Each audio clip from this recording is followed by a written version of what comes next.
Hello दोस्तों, आप सभी को गुलाब जामुन जैसी मीठी मीठी नमस्कार। और उसी के साथ आप लोगों का स्वागत है आईपीओ के लव ट्रायंगल शो में। एक और mainline company Garuda construction and engineering लेके आ रही है अपना जी आईपीओ। यहाँ पर हम आज इस रिव्यू वीडियो में इस कंपनी का पूरा कच्चा चिट्ठा खोलने वाले हैं, बेसिक से लेके एडवांस तक। तो अभी से इस वीडियो को लाइक और चैनल को सब्सक्राइब कर दीजिएगा। अगर मैं स्टार्टिंग में इसमें अपने पर्सनल डिसीजन की बात करूं तो आज के दिन मेरा कोई भी पर्सनल डिसीजन नहीं बन रहा है, क्योंकि किस तरीके से रहेगा मार्केट का मूड मोल, उसी के बेस पर कोई भी फाइनल एक्शन बनेगा। बट ऐसा नहीं है कि आज ही के दिन मैं इस आईपीओ अवॉइड कर रहा हूँ या आज के दिन ही जस्ट कर रहा हूँ। फिर भी आप लोग एक बार इस वीडियो को देख लीजिएगा, समझ लीजिएगा, फिर अपने रिस्क रिवॉर्ड रेशियो और माइंडसेट के अकॉर्डिंग अपने फाइनेंशियल एडवाइजर से कंसल्ट करके कोई फाइनल एक्शन बनाइएगा। उसी के साथ साथ आप लोगों को म्यूचुअल फंड में या इंश्योरेंस सेगमेंट में किसी भी तरीके की कोई भी हेल्पलाइन की जरूरत है, या आप लोग चाहते हो कि being a mutual fund distributor हम आपका पैसा मैनेज करने में आपकी हेल्प करें, चाहे वो SIP हो, STP हो, SWP हो, बूस्टर STP हो या लमसम अमाउंट हो, तो आपको डिस्क्रिप्शन में मेरा फोन नंबर मिल जाएगा, आप मुझसे कांटेक्ट कर सकते हैं। अब अगर हम कंपनी की बेसिक डिटेल की बात करते हैं तो ये कंपनी फाउंड हुई थी 2010 में और कंस्ट्रक्शन का काम करती है ये कंपनी। मतलब कि एक ऐसे सेगमेंट से आती है जो मेरा काफी ज्यादा पसंदीदा सेगमेंट होने वाला है। डिटेल में बात करते हैं इसके काम की, तो कंप्रेहेंसिव कंस्ट्रक्शन सर्विसेज ये प्रोवाइड करती है, जहां पर for residential commercial and residential commercial infrastructure and industrial project को टेक केयर करती है। और उसी के साथ साथ as well as additional services जैसे कि इंफ्रास्ट्रक्चर एंड हॉस्पिटलिटी प्रोजेक्ट्स को भी ये टेक केयर करती है। और कंपनी आल्सो प्रोवाइड करती है सर्विसेज जैसे कि operation and maintenance and mechanical electrical plumbing services as well as finishing works as part of construction services. Overall में काम की बात करते हैं, एक अच्छा काम होने वाला है, एक अच्छा सेगमेंट होने वाला है। एज ऑफ सितंबर 28, 2024 कंपनी के 65 परमानेंट एम्प्लॉयज होने वाले हैं। अब अगर हम कंपनी के कुछ इंटरनल रिस्क फैक्टर्स की बात करते हैं तो वहां पर कंपनी का मेजर रेवेन्यू जनरेट होता है टॉप 5 क्लाइंट से ऑलमोस्ट 94% का एज ऑफ नवंबर 30, 2023 एंड 2023 में 96% का एंड 2022 में 99% का और 2021 में तो इनके पास टोटली 5 कस्टमर्स या उससे भी कम होने वाले थे। अगर हम बात करते हैं कंपनी के पास 10 से ज्यादा कस्टमर नहीं होने वाले हैं, और ऐसे में अगर कोई भी इनका मेजर कस्टमर लॉस होता है तो फिर से हमें कंपनी के ऊपर इफेक्ट देखने को मिल सकता है।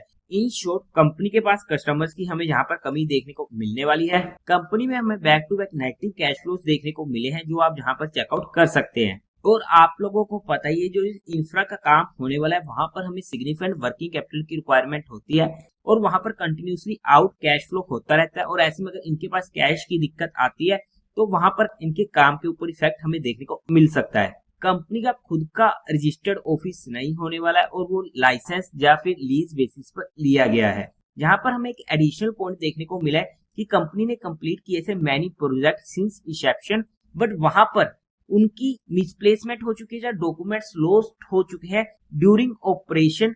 तो यहाँ पर हमें कंपनी के कुछ मैनेजमेंट पर इश्यू देखने को मिल रहा है कि वहां पर कंपनी अपने काम को थोड़ा सा ध्यान से नहीं कर रही है, बिकॉज ऐसे डॉक्यूमेंट्स का लॉस होना हमें वहां पर काफी ज्यादा सोचने को मजबूर कर देता है। इस कंपनी की ग्रुप कंपनी जो होने वाली है वहां पर उन्होंने लॉसेस बियर किए हैं इन 3 फिजिकल ईयर एंडेड मार्च 31, 2023, जो हमारे एक नजर नेगेटिव पॉइंट हो जाता है। अब अगर हम बात करते हैं एक पॉजिटिव पॉइंट की जो इस कंपनी का मुझे सबसे बेटर देखने को मिला है, कि कंपनी के पास 1400 करोड़ से ज्यादा की जहां पर ऑर्डर बुक होने वाली है। और उसी के साथ साथ हमने यहाँ पर काफी सारे इनके इंटरनल रिस्क फैक्टर को स्टडी किया है। बाकी आप इनके इंटरनल रिस्क फैक्टर को इनके DRHP में स्टडी आउट कर सकते हैं। अब अगर हम कंपनी के टेंटेटिव टाइम टेबल की बात करते हैं तो ये आईपीओ ओपन होगा 8 अक्टूबर को, क्लोज होगा 10 अक्टूबर को, अलॉटमेंट होगी 11 अक्टूबर को, रिफंड मिलने शुरू हो जाएंगे 14 अक्टूबर से, और आपके अकाउंट में क्रेडिट हो जाएंगे शेयर इफ अलॉटेड 14 अक्टूबर को। टेंटेटिव लिस्टिंग डेट होने वाली है 15 अक्टूबर की। फेस वैल्यू रहेगी 5 रुपीज पर शेयर की। प्राइस बैंड होगा 92 से 95 रुपीज पर शेयर का। लोड साइज होने वाला है 157 शेयर्स का। टोटल इशू साइज है 264.1 करोड़ का, जिसमें से फ्रेश इशू रहेगा 173.85 करोड़ का, और बाकी रिमेनिंग OFS रहेगा 90.25 करोड़ का। NSE BSE दोनों पर ये आईपीओ लिस्ट होने वाला है। कोटा की बात करते हैं तो क्वालिफाइड का 50% का, रिटेल में 35% का, HNE में 15% का होने वाला है। लोड साइज में रिटेल कैटेगरी में एक लोड पड़ेगा 157 शेयर्स का, जिसकी अमाउंट पड़ेगी 14,950 रुपीज की। स्मॉल HNE में 14 लोड्स के लिए अप्लाई करना पड़ेगा, जिसकी अमाउंट पड़ेगी 2,08,810 रुपीज की। बिग एचएन में 68 लोट्स के लिए अप्लाई करना पड़ेगा, जिसकी अमाउंट पड़ेगी 10,14,220 रुपीज की। अगर हम बात करते हैं कंपनी के प्रमोटर्स की, तो वहां पर Praveen Kumar, Varijendra Kumar Agarwal, PKH venture limited and make Indian township private limited company के प्रमोटर्स होने वाले हैं। एक पॉइंट और रिमेंबर में आ चुका है, पीकेएच वेंचर लिमिटेड जो इनकी ग्रुप कंपनी होने वाली है। आपको याद होगा 2023 में भी यहाँ पर ये आईपीओ हमें देखने को मिला था। अगर नहीं याद है तो याद करा देते, जो वहां पर विड्रॉ हो चुका था, क्योंकि वहां पर हमें एक अच्छा रिस्पॉन्स देखने को नहीं मिला था और उस आईपीओ को विड्रॉ कर लिया था। तो ऑब्वियसली ये पॉइंट हमारे लिए एक नेगेटिव इंपैक्ट इस आईपीओ में डालने वाला है। प्री इश्यू होल्डिंग थी 96.81% की। अब अगर हम कंपनी के मेन मुद्दे की बात करते हैं, यानी कि कंपनी के फाइनेंशियल की, तो वहां पर 2022 में टोटल एसेट थे 111 करोड़ के, जो इंक्रीज होते थे 2024 तक पहुंच गए 228 करोड़ के। अच्छी ग्रोइंग रेट होने वाली है। इस डाटा को हम नेग्लेक्ट करने वाले हैं, क्योंकि ये एक ही महीने का हमें मिलने वाला है 25 के ईयर का।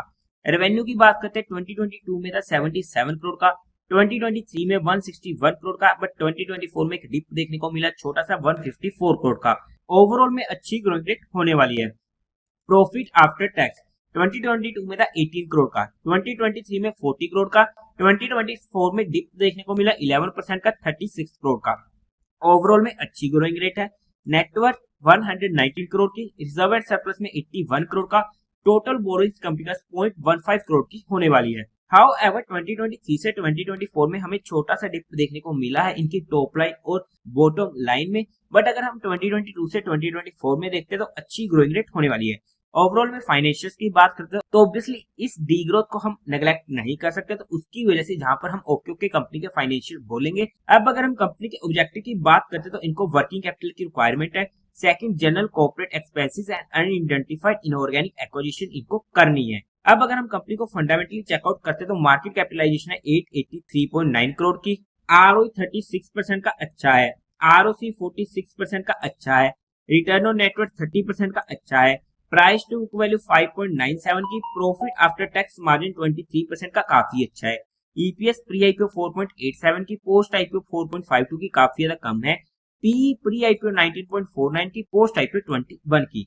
ओवरऑल में अगर हम फंडामेंटली बात करते हैं तो अच्छे फंडामेंटल हमें यहाँ पर देखने को मिल रहे हैं।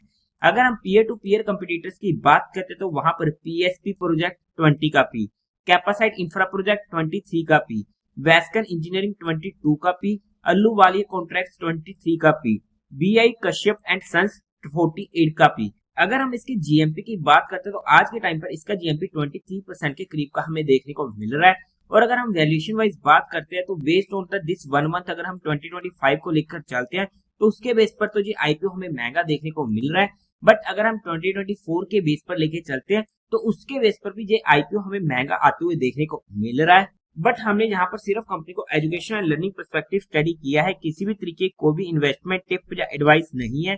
फिर भी आप लोगों को कोई भी काम करना हो या कोई भी एक्शन लेना हो तो एक बार अपने फाइनेंशियल एडवाइजर से कंसल्ट करके कीजिएगा। तो देवी और सज्जनों, उम्मीद है आप लोगों को ये वीडियो अच्छी लगी होगी, तो इस वीडियो को लाइक कीजिएगा, शेयर कीजिएगा और साथ ही साथ चैनल को सब्सक्राइब करें। हर हर महादेव।